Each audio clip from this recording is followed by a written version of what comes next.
lorsque le mari appelle sa femme dans son lit et que celle-ci refuse, les anges la maudissent jusqu'à ce qu'elle se réveille. Les anges la maudissent jusqu'au matin.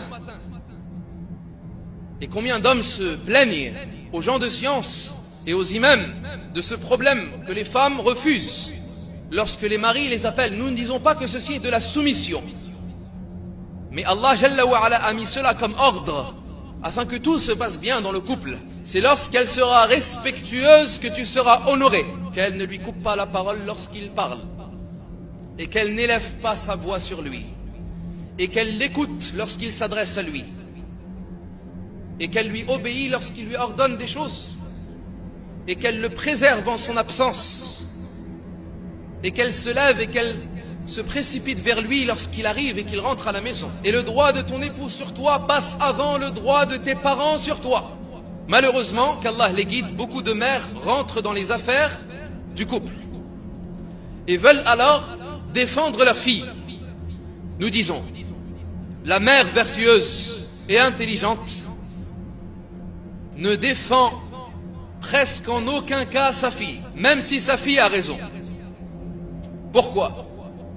Afin de lui enseigner la patience et le fait de ne pas se mettre en colère sur son mari, même si elle a raison et même si le mari a tort. La femme ne doit pas, la mère ne doit pas la défendre, mais elle doit lui dire de revenir vers son mari et de s'excuser et de se corriger. Et si la femme refuse, elle n'a pas refusé à l'homme en réalité, ni aux parents de l'homme, mais elle a refusé à Allah, car elle est soumise à l'ordre d'Allah. Et c'est Allah qui a informé cela.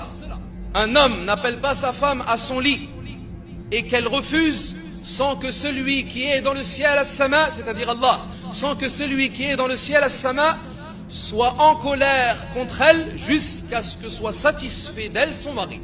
C'est-à-dire jusqu'à ce qu'ils se réconcilient.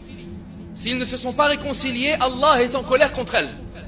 Sache, ya amat Allah, que la satisfaction d'Allah est dans la satisfaction de ton mari, et que la colère d'Allah est dans la colère de ton mari. La femme et l'épouse n'aura accompli le devoir qu'elle a envers son Seigneur que lorsqu'elle aura accompli le devoir qu'elle a envers son mari.